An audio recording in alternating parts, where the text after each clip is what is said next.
Amén, aleluya. Y Dios es fiel y no estamos solos. El grande, el poderoso está de nuestro lado. Amén. Y yo quiero pedirte que tengas allí tu cuaderno, tu lápiz, tu Biblia. ¿Cuántos fueron bendecidos con la serie Cuidando la Casa? ¿Cuántos de pronto han tenido la oportunidad de volver a escuchar algunos de los mensajes? Si no lo has hecho, te animamos a que lo puedas hacer. Y con esa serie, y el domingo pasado terminamos allí con ese mensaje de la mujer virtuosa, ¿verdad? De la mujer que edifica la casa, y entendimos un poquito más qué significa eso. Pero hoy entramos a una nueva serie y te puedo asegurar que a partir de hoy mismo Dios te va a hablar muchísimo. Amén. Así que vamos a orar y vamos a declarar que la sabiduría de Dios viene a nosotros, que entendemos, comprendemos y aplicamos su palabra, que podemos practicar lo que Él nos está enseñando, que podemos procesar lo que Él nos está hablando. Amén. Y yo les decía esta mañana que es súper importante que nosotros vayamos conectando, vayamos preguntándole al Señor: Señor, ¿por qué hablaste de esa serie? ¿Por qué hablaste sobre ese tema? ¿Qué me está diciendo a mí, a Milena Duarte, el Señor, con respecto a esa temática? ¿Qué me habló el Señor al principio del año? Porque a veces vamos pasando el domingo al domingo o el día a día y no vamos conectando lo que Dios quiere hablarnos con lo que Él está guiando para el pueblo. Y yo no estoy como una ruedita suelta, yo estoy conectada a un cuerpo y por algo Dios está hablando. Entonces, ¿qué nos está hablando el Señor? Al principio del año Dios nos habló como iglesia de que este era el año de ¿qué? De mayor intimidad con el Padre. Entonces la pregunta es: ¿qué tiene que ver esa serie que acabamos con ese propósito, con esa instrucción de Dios al principio del año? Edificar la casa, cuidar la casa. ¿Cómo está conectado eso con la intimidad con el Padre? Ahora, en esta nueva serie, que van a ver cómo se llama, ¿cómo se conecta una cosa con otra? ¿A dónde nos estás llevando, Señor? ¿Qué quieres enseñarnos? Amén. Así que levanta allí tu mano y dile: Señor, abre mi entendimiento. Dispongo mi corazón. Háblame. Que no tenga mis oídos cerrados. Que mi corazón esté en el lugar correcto para recibir tu palabra. Enséñame y que pueda relacionar y conectar, Señor, lo que tú me estás hablando en el nombre de Jesús. Amén. Y amén. Bueno, ¿cómo están todos? Bendecidos. Ok, bueno, en el día de hoy, como decía mi esposa, estamos comenzando una nueva serie. Se llama El desierto, el lugar. Y es una temática de la que Dios me habló hace como una semana y pico. Los niños van a ir saliendo, ¿sí? Los niños van saliendo. Mientras yo estaba corriendo, Dios comenzó a hablarme sobre este tema y yo decía: pero ¿por qué hablar del tema del desierto? ¿Por qué hablar de movilizarnos? ¿Por qué hablar de estas cosas? Realmente yo ni sabía por qué era el asunto, y bueno, en el día de hoy o en los tiempos de hoy ya estamos entendiendo. Resulta que hoy quiero compartir algo y es que ya necesitamos otra sede. Los dueños o el dueño de esta propiedad ya la vendió y nos pidieron que ya nos mudáramos, que entregáramos la copropiedad a los nuevos propietarios de esta zona. Entonces estamos orando para que Dios nos dirija en ese proceso. Ahora entendemos por qué Dios nos está hablando de movilizarnos y de movernos y todas estas cosas. Y a medida que yo he ido estudiando el tema, me he dado cuenta, Dios mío, cuánta cosa me toca por aprender. Cuando yo conocí al Señor hace más de 26 años, yo escuché enseñanzas sobre el desierto, y para mí, cuando escuchaba hablar del desierto, era como un lugar de castigo, para mí un lugar de disciplina. Era como cuando uno estaba, como dicen por ahí, en la olla. Mi hermano, ¿y cómo estás tú? No, mi hermano, pasando por un desierto. Eso era que estaba pasando por la mala. Y para mí el desierto era un lugar feo, difícil. Por mucho tiempo fue así, hasta que en este tiempo el Señor me llevó a comenzar a conocer, es mejor el otro, a conocer un poco. Y es lo que vamos a estar hablando en esta serie. Ahora, si usted mira, usted ve este desierto o esta imagen que está aquí y ve el desierto que está aquí, pero ve unos pedacitos verdes. Bueno, de eso sí puede hablar Alfredo más que yo. Yo no he estado nunca en un desierto físicamente, pero yo voy a contar lo que he aprendido. Al final tú me dices, pastor, eso es así, eso no es así. Bueno, pero cuando yo pensaba en desierto, yo me lo imaginaba era así, ¿cierto? Donde no hay ni una ramita verde. Y para mí, por eso, el desierto era un lugar de soledad, sin comunicación, porque allá no entra ni wifi ni nada de esas cosas. Tú miras por un lado, calor, tierra, para el otro lado. Lógicamente por las condiciones, el calor, que no hay agua, que no hay nada que comer, es un lugar de muerte. Es un lugar inhóspito, un lugar difícil de vivir. O sea, cuando tú estás pensando en unas vacaciones, tú no estás pensando irte para el desierto. Ni pasar, no, mi hermano, Vicente, ¿dónde te gustaría construir una casa así con todo para tu familia? No, en el desierto. O sea, tú no estás pensando en eso, ¿cierto? Además que es un lugar peligroso, ¿cierto? No solamente por las temperaturas, sino que tú no ves nada, puede ser atacado, pues hay reptiles, hay de todas esas cosas que te pueden hacer daño. Y también por mucho tiempo para mí fue un lugar de castigo, como decía, o de prueba. Cuando tú no estás andando bien, Dios te manda para el desierto para darte tus látigos y tu limpia. Y también para mí era como un lugar estéril, un lugar donde no se produce nada. Incluso aquí hay personas, cuando me han contado, pastor, soñé que estábamos en un desierto y eso era, y yo decía, Dios mío, enseguida yo asociaba prueba, dificultad. O a veces en estos días estuvimos en una actividad pastoral y había una persona que tenía una visión y lo que veía era un desierto. Y yo decía, Dios mío, así estaremos de infértiles, de estériles o de secos. Y resulta que vamos a comenzar a aprender que no siempre es así. No siempre es así. De hecho, ¿qué es el desierto? Para muchos, por lo que yo les he estado hablando, es un lugar geográfico. Un lugar geográfico con ciertas condiciones, desérticas, calor, no hay agua, etcétera, etcétera. Pero también el desierto, para nosotros, no solamente es un lugar geográfico, sino también un lugar o una condición espiritual. El término en la Biblia, en el Antiguo Testamento, se utiliza, es la palabra mitbar. Y esa palabra se utiliza más de 270 veces, o sea, es una palabra común. Cuando en el Antiguo Testamento se habla de desierto, no es algo raro, es algo del que se habla mucho.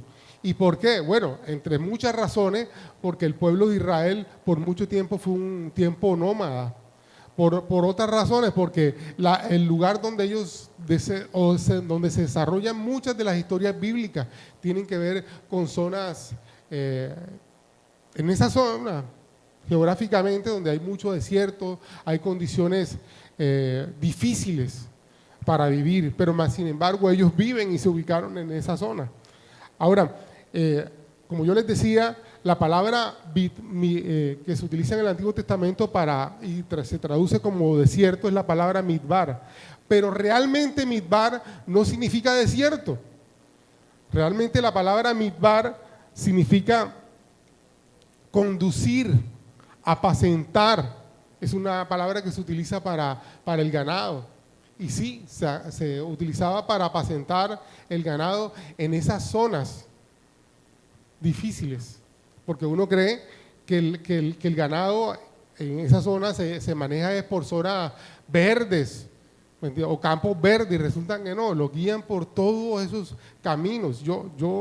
Para mí siempre cuando se hablaba de desierto no había ni una ramita y resulta que en zonas bíblicas se es seco, pero entre las rocas crecen ramitas. Y los pastores, un pastor hábil conduce a su ganado, a su rebaño, por esas zonas rocosas también difíciles, pero donde hay ramitas. El rocío de la noche en algunos lugares también permite que crezcan esas. Entonces no es un lugar totalmente árido, no es totalmente árido, al menos al que se está refiriendo la Biblia. Incluso, vuelvo y digo, un lugar donde se puede apacentar. Entonces si tú utilizaras la idea, Señor, estoy en un desierto. Bueno, estás en un lugar no geográficamente seco, sino un lugar espiritualmente donde tú eres apacentado, donde tú eres cuidado, donde hay alguien que conoce el tema y te está cuidando. Por algo te está llevando por esa zona físicamente, geográficamente y lógicamente espiritual. En el Nuevo Testamento se utiliza unas palabras sinónimos, eremos y eremía. Hay uno que es más verbo y el otro es más sustantivo. Eso está en griego, acá, estas palabras son en griego. Y en el Nuevo Testamento el desierto, o lo que se traduce como desierto, aparece 48 veces. Y esa palabra no se refiere en los dos contextos, midbar y eremos o eremía, no se refiere a un lugar únicamente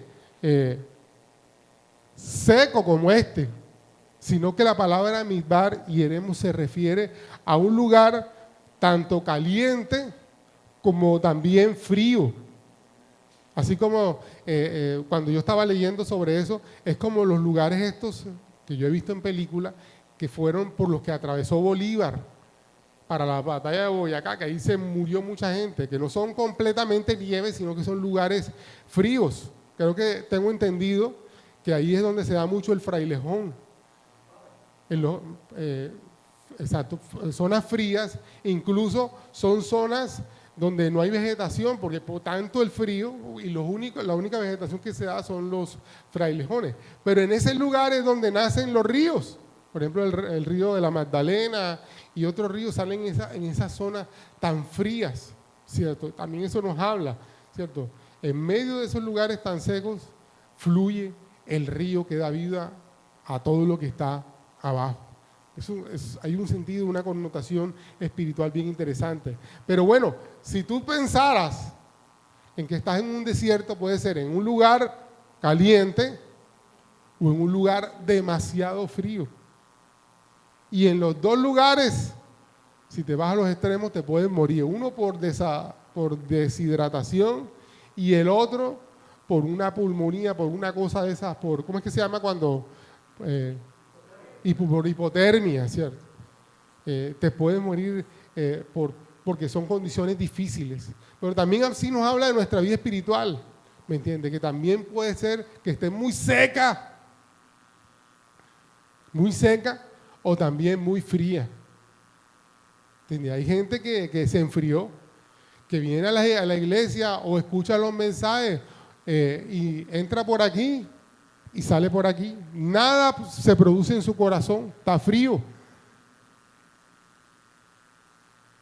¿Me entiendes? Hay personas también, bueno, peor, hay gente que ni se congrega y cree que están bien, peor todavía. ¿Me entiendes? Y la muestra está en tu conducta, ¿me entiendes? Cuando yo dejo de acercarme a Dios, me parezco más a Pacho que a Jesús. ¿Pacho qué le gusta?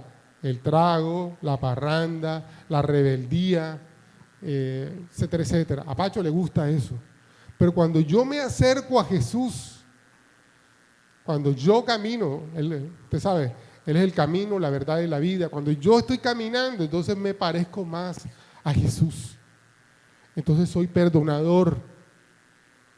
Entonces espiritualmente soy, todos los frutos del Espíritu comienzan a darse en mi vida. Pero cuando yo me alejo de Él, me comienzo a enfriar, como una olla cuando tú la bajas de la estufa, enseguida no se enfría. Pero comienza el proceso y tú crees que lo controlas. No, pastor, un domingo nada más, un día nada más, un día que yo no oré nada más, no me va a pasar nada. Sí, pero es que se vuelve un segundo día, un tercer día, un cuarto día, y cuando quieres ver, está frío. He oído historias tristes de gente que caminó conmigo, más fuerte que yo. Muchos de ellos fueron mis maestros. Yo conocí una persona que era uno de los pastores que yo más admiraba. Y un día me lo encontré en la calle con una cerveza en la mano y, yo todavía lo veo, pastor, ¿y qué más? No, aquí y tal. ¿Y tú todavía estás congregándote? Sí, claro. ¿Y dónde te congregas? En esa época estaba con el pastor Germán Dager. Con Germán todavía. Bueno. Bueno, vamos a ver. Yo aquí en el mundo. No sé, yo lo decía. Y, pastor, ¿y no va a volver? No sé, un día esto. O sea, tú, pastor, pero usted sabe que, pastor, sí, claro, yo lo sé, eso saben más Biblia que uno. Pero están fríos. Era triste. Y dejó a la mujer, se fue con una de las secretarias que tenía, etcétera, etcétera. Y uno dice, Dios mío, y este era uno de los hombres que yo más admiraba. Él era costarricense, ya no está aquí en Colombia. Y se dedicó a vender seguros, que daba más plata que servirle al Señor y no sé qué cosa y todo eso. Y uno dice, Dios mío, pero era uno de los hombres que yo admiraba. Y esa es la situación en la que tú te llegas a encontrar cuando te apartas de Dios. ¿Te secas o te enfrías? ¿Me entiendes? Y amado, es una condición, no es la condición a la que Dios nos ha llevado y donde Dios quien nos quiere tener. De hecho, en el desierto, cuando llegas al desierto, es un lugar que es importante, número uno, porque representa un lugar donde Dios se te revela. Y número dos, es un lugar donde el creyente puede encontrarse con Dios. Es interesante, tú recuerdas la historia de Moisés. Moisés estaba apacentando las ovejas y de pronto vio por allá una zarza que estaba ardiendo. Y en medio del desierto, en medio de esa situación, Dios se le revela. Y no solo se le revela, sino que él comienza a encontrarse con el Dios que lo había escogido para un propósito años atrás, pero que no se había olvidado de él, y mucho menos de su pueblo. Pero yo quiero en esta mañana mostrarte algunas citas. Por ejemplo, Deuteronomio capítulo 8.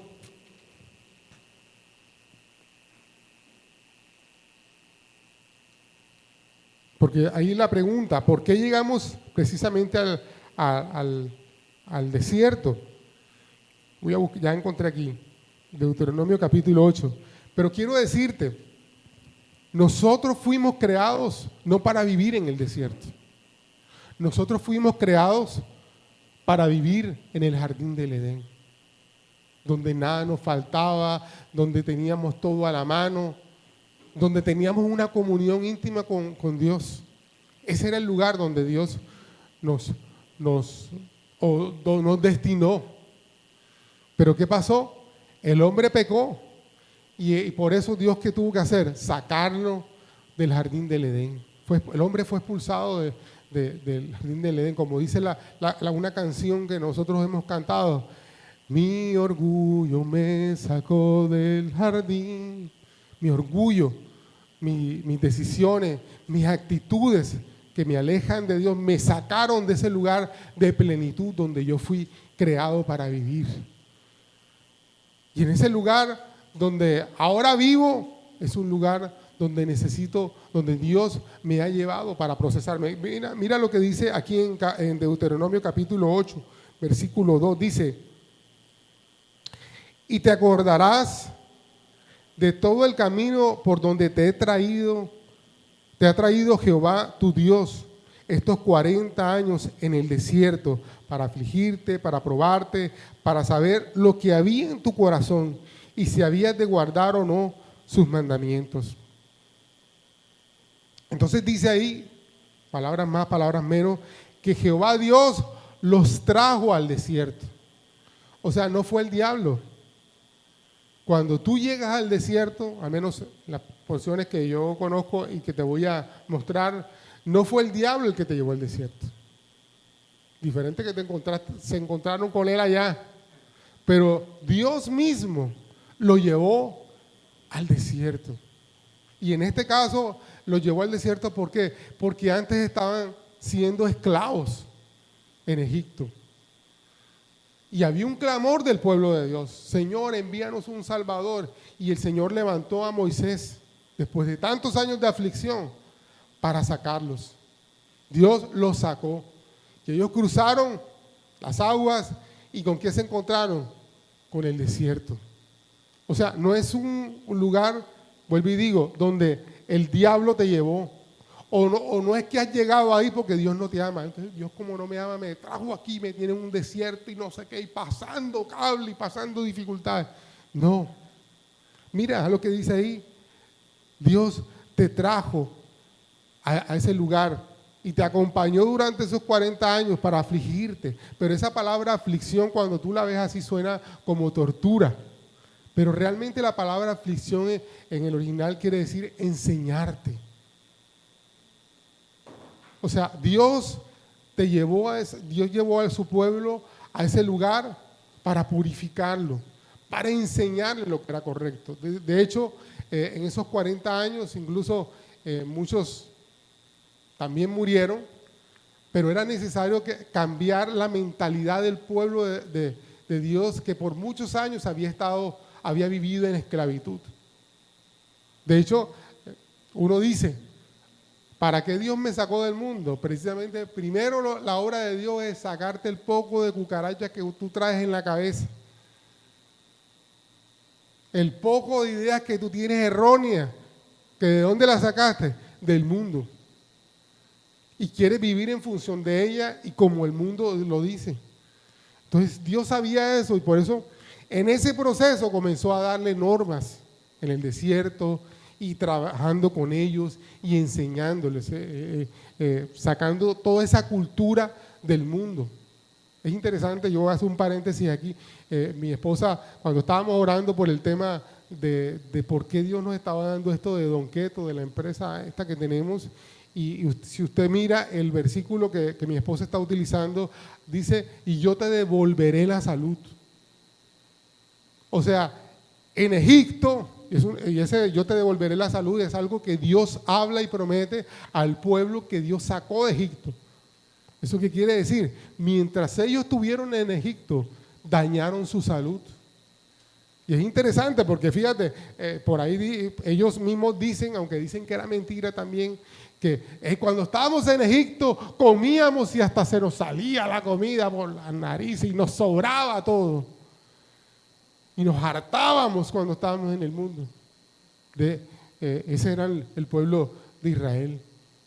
O sea, y por hartarse y por todo lo que comía en Egipto, deterioraron su salud. Y cuando Dios los lleva al desierto, que les da el maná, la codorniz y todo lo que le da, es porque quiere restaurar su salud.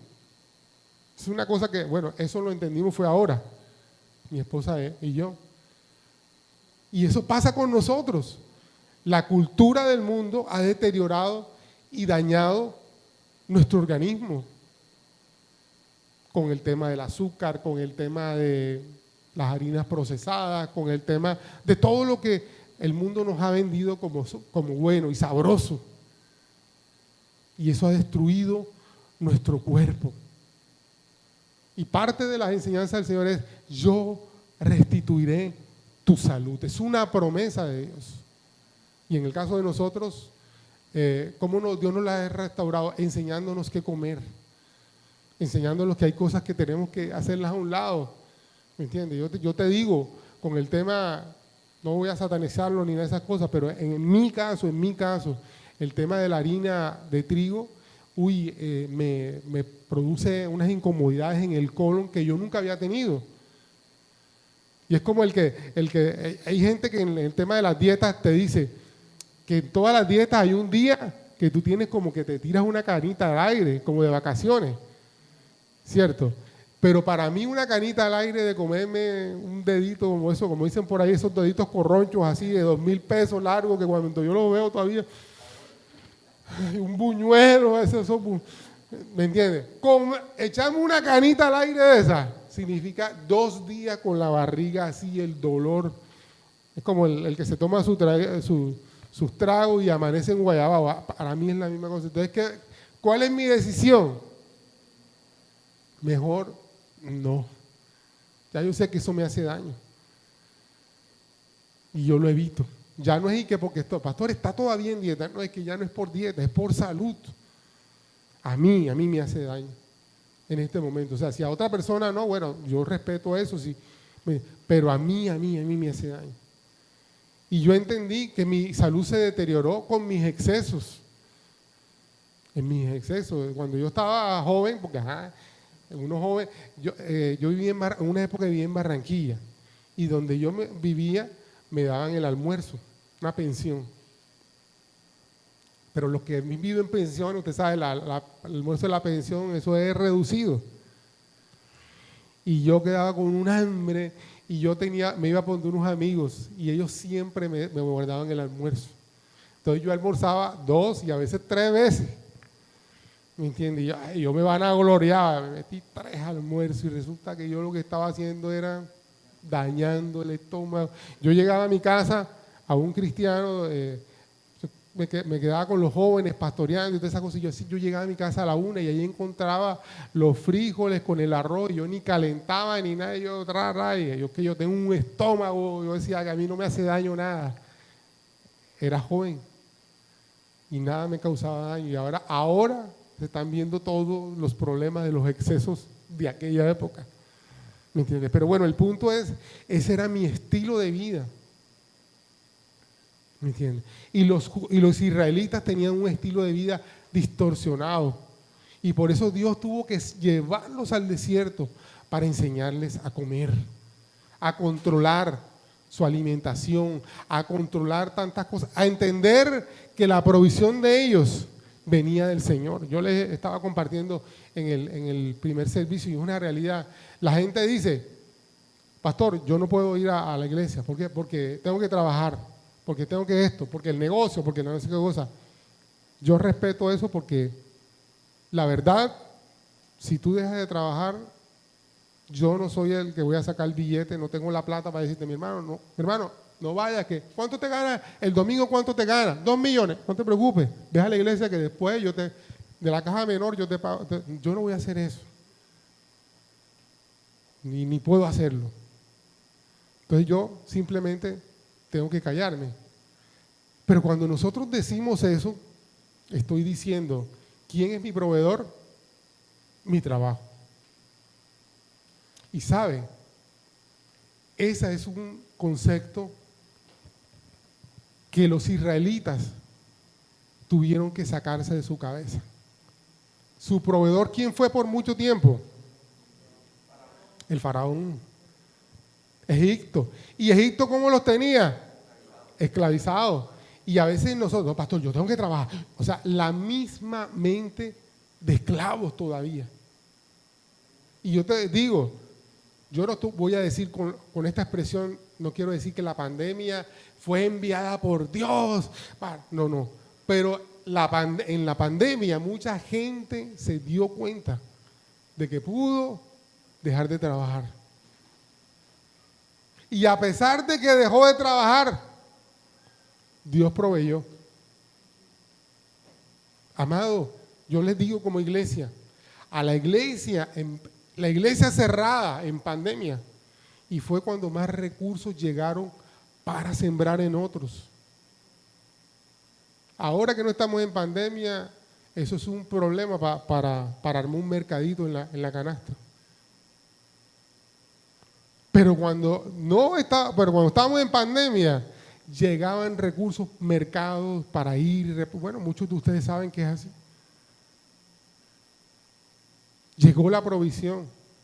Y sabe, uno es así, o sea, precisamente esa mentalidad, y ese es el pueblo de Israel. Dios está proveyendo y estamos quejándonos. Llegó el mercado, sí, vea usted, tengo que vivir desde los mercados que me dan en la iglesia. Yo quiero tener plata para comprar yo. O sea, nuestra mentalidad. Y eso es una mecánica y un tema que tenemos que cambiar y que Dios trabaja en nuestra vida. ¿Me entiendes? Porque tú entras al desierto y entiendes que Dios se revela como tu proveedor. O todo lo contrario, te llenas de amargura. ¿Por qué tengo que estar viviendo yo de mercaditos? ¿Por qué tengo que estar viviendo de esto? Si Dios realmente estuviera conmigo, no me estuviera aquí oye, echa para atrás y mira realmente que en medio de la dificultad, Dios proveyó. Yo tengo un pastor amigo, él lo cogió el COVID y ese hombre, bueno, ellos estaban en medio de todas estas cosas, ellos decían, Señor, si yo te sirvo, ¿por qué tuve que pasar por todo esto? Todos nos hacemos a veces esa pregunta. Ellos estaban haciendo esa pregunta, lógicamente, eso eran ellos solos. Y un día yo los voy a visitar. Y yo les dije, mira, y ella la esposa de él comenzó a contarme, pastor, han sido momentos difíciles, imagínense, correteando los cilindros esos, y porque precisamente no hay oxígeno, no se consigue, usted sabe los problemas, y menos mal que por allá con un compadre, y menos mal que por allá me prestaron los cilindros, y cuando la gente sabía que era para nosotros, nos los traía, y entonces conseguíamos, y yo le decía, mi hermano, qué grande es el Señor, porque en este momento donde nadie consigue oxígeno, todo el mundo corre a buscar oxígeno para ti. Y él se quedaba así, bueno, yo no había visto eso. Donde la situación con el que estaba comprometido los pulmones, debía estar internado. Y los médicos de él decidieron dejarlo en la casa. Y los médicos iban a su casa y le controlaban la oxigenación, le controlaban todo y todos los días iban Y yo le decía a mi hermano, qué bendición usted, que tiene todos esos recursos. Y él se le salieron las lágrimas y me dijeron, pastor, y yo nada más he vivido quejándome de por qué estoy pasando por esto. Así somos nosotros. Y por eso necesitamos pasar por esos desiertos y que cambie nuestra percepción. Una de las cosas que Dios utilizó para hablarme sobre este tema es que el pueblo que entró al desierto era un pueblo temeroso, prejuicioso, terco. Pero el pueblo que salió del desierto fueron líderes con visión. Unos líderes que creían en el Dios Todopoderoso que puede moverlos hacia todo lugar. Bueno, y voy a mirar, ya me dijeron que se me está acabando el tiempo. Hechos capítulo 4, voy a brincar aquí. O mejor, Oseas 2, y alguien me busca Mateo capítulo 4. Es importante Oseas en el capítulo 2, versículo 14 dice, pero he aquí que yo la atraeré y la llevaré al desierto y hablaré a su corazón. Mira lo que hace Dios sobre el pueblo de Israel, sobre su pueblo. He aquí, yo la atraeré y la llevaré al desierto. Y mira con la ternura que él habla, y hablaré a su corazón. El mismo Dios que llevó el pueblo de Israel al desierto, ahora está diciendo acá en Oseas que lo llevará al desierto para hablarle a su corazón. O sea, conecto las dos ideas. Dios nos lleva al desierto para instruirnos. Y nos lleva al desierto, fíjate, Dios cuando nos lleva, porque hay momentos, hay dos porciones bíblicas en las que el hombre huyó al desierto. Y bueno, las consecuencias fueron otras. Pero cuando es Dios el que te está llevando al desierto, tiene el propósito de enseñarte, de trabajar con tu corazón. Tiene el propósito de mostrarte cuánto te ama. Y tú estás refunfuñando. ¿Y por qué me trajeron para acá? Porque te ama. Porque te ama. Entonces dice, y ahora en Mateo capítulo 4, versículo 1. Entonces Jesús fue llevado por el Espíritu al desierto para ser tentado por el diablo. Mire quién lo lleva. El Espíritu Santo lleva a Jesús al desierto. Bueno, y allá se encontró con Satanás. Pero quien lo llevó al desierto fue el mismo Espíritu de Dios. Entonces, esa idea de que es el diablo, de que voy al desierto porque Dios no me ama, no. Dios nos lleva a los desiertos para trabajar con nuestro corazón, para trabajar con nuestra vida, para enseñarnos una nueva dimensión de quién es Él. Y sabe, y vuelvo y reconecto con esto, ¿sabe por qué sucede eso? Porque Dios nos ama. Entonces el desierto es un lugar de refinamiento y de transformación en nuestra vida. Si tú miras y te preguntas, bueno, pero ¿es bueno o malo que hay el desierto? Y en la historia bíblica vamos a estar viendo varias porciones y detallando cosas. Hoy es un día como de un marco general, pero grandes acontecimientos bíblicos han sucedido en el desierto. Por ejemplo, la peregrinación del pueblo de Israel sucedió en el desierto. Todo lo que ellos aprendieron, cómo Dios los formó, cómo Dios les dio identidad, eso ocurrió en el desierto. Y eso ocurre con nosotros. Dios nos comienza a dar identidad a medida que vamos caminando. El proceso de la identidad no es un proceso instantáneo. No, que usted vino por primera vez a la iglesia hoy y ya mañana es perfecto. Ya, por ejemplo, entra el hermano, voy a utilizar un nombre, espero que nadie se llame así, Fulgencio. Entra el hermano Fulgencio por ahí, que fuma una cajeta de cigarrillos y todos los viernes no pela sus 3 cajas de cerveza. Y mujeriego, y atarmán, y llega por ahí hoy, domingo 22, y ya mañana dejó todo. Cigarrillo, trago, hasta el ojo se le volvió santo, ya no mira a ningún lado. Yo quisiera que fuera así. Pero es un proceso. Es un proceso en el que el hermano entra al desierto y Dios comienza a trabajar con él, a enseñarle cada cosa, a revelarle que Él es su proveedor. ¿Me entiendes? Si pasaste por este tiempo de pandemia y Dios te proveyó para tu familia, si hay algo que tú no puedes dudar es que Dios es tu proveedor. Ahora que saliste de pandemia, ay, ¿qué voy a hacer de mi vida? Oye, pero si en pandemia te sostuvo. Ahora que no estás en pandemia, Dios va a proveer lo que tú necesitas. Lo que tú necesitas. Ahora, ¿cómo? Yo no sé. Porque Él es Dios.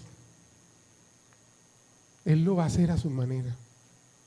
Pero mientras, como dice la pastora Mariela, mientras tú no aprendas, como dice ella dice, caminos repetidos, lecciones no aprendidas.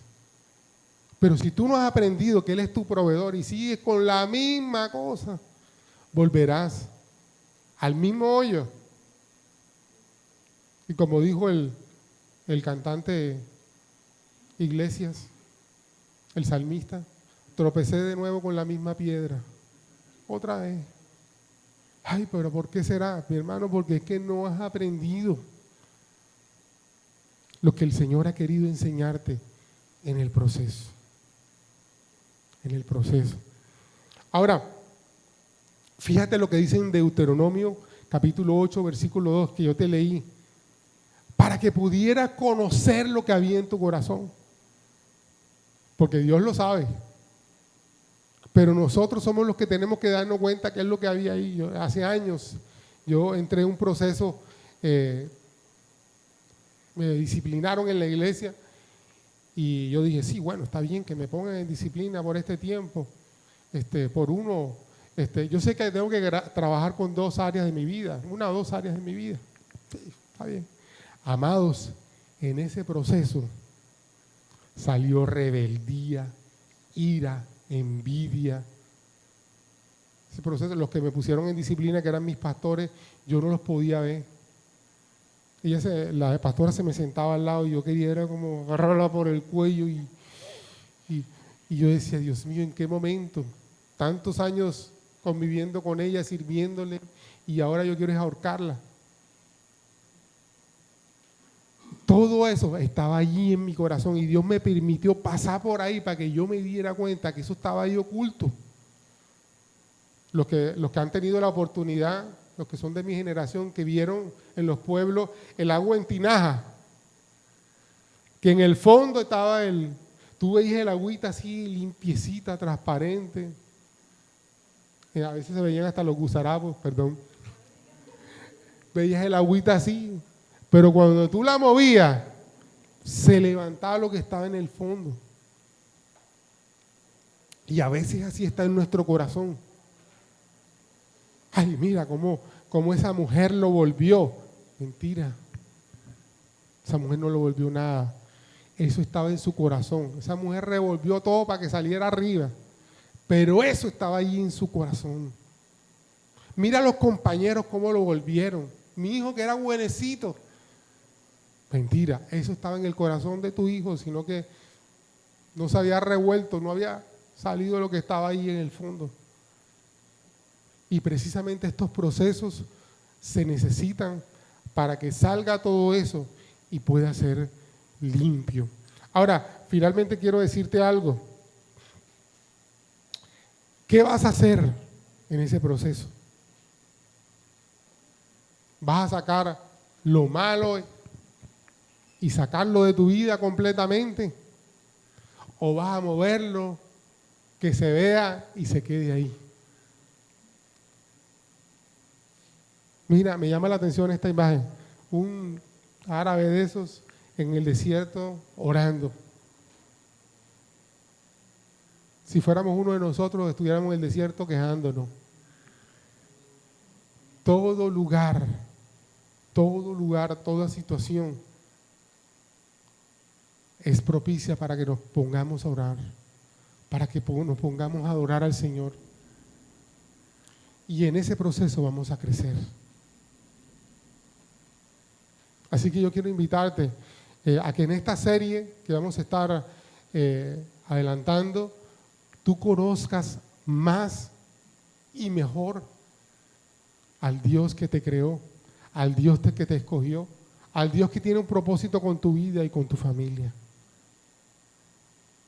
Y sabes, mi meta como pastor es que no termines como la gente, ay pastor, entonces yo lo que estoy viviendo es un desierto. No, sino que diga, pastora, ahora entiendo por qué pasé por todo esto y voy a crecer y voy a conocer más de Dios. Y ahora voy a entender que Dios estuvo conmigo, como dice la Escritura, que pasaste por el fuego y no te quemaste, que pasaste por las aguas y no te anegaste, que pasaste por momentos difíciles y el Señor te sostuvo de su mano. ¿Por qué no te caíste? Porque Él estuvo contigo, sosteniéndote. Hay a veces nosotros estamos así como caminando así, pero Él está ahí sosteniéndonos y llevándonos hacia adelante en nuestra vida espiritual. Y sabes, yo quiero que hoy aprovechemos este momento para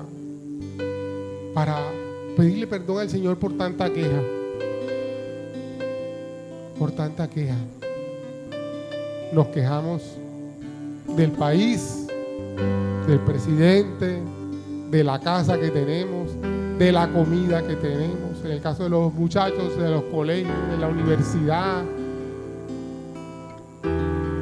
A veces nos quejamos del trabajo, nos quejamos de la esposa, del esposo. Ay, si yo tuviera uno detallista como el de mi hermana fulana, si yo tuviera uno como el de mí. Y cuando hacemos esa, no nos damos cuenta de lo que Dios nos dio.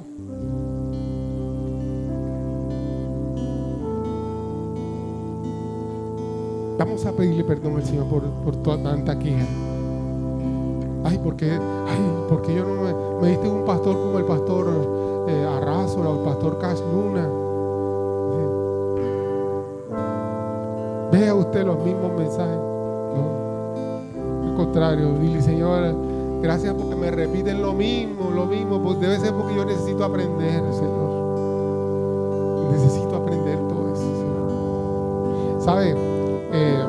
Cuando Dios nos repite cosas que nosotros sabemos, es porque no hemos aprendido, porque no la hemos puesto en práctica. Y si tú estás diciendo todo eso que dijo el pastor, yo ya lo sé, bueno, entonces te toca aplicarlo. Por algo Dios te lo está diciendo hoy. Entonces vamos a decirle, Señor, Padre, te pido perdón por tanta queja. Renuncio a toda amargura en mi corazón, Señor. Perdóname por menospreciar lo que me diste, Señor. Por lo que me has dado por años, Señor. Y no he visto que has sido tú el que proveíste, el que diste, el que abriste tu mano para bendecirme, Señor. Hola, si te gustó este mensaje, yo te pido que puedas suscribirte ahí a todos nuestros canales Comunidad Cristiana de Fe y Esperanza en Turbaco. Dale like a este mensaje y activa las notificaciones para que no te pierdas ninguna de las cosas que Dios está haciendo a través de nuestros servicios. Ya sabes, te esperamos y que el Señor te bendiga.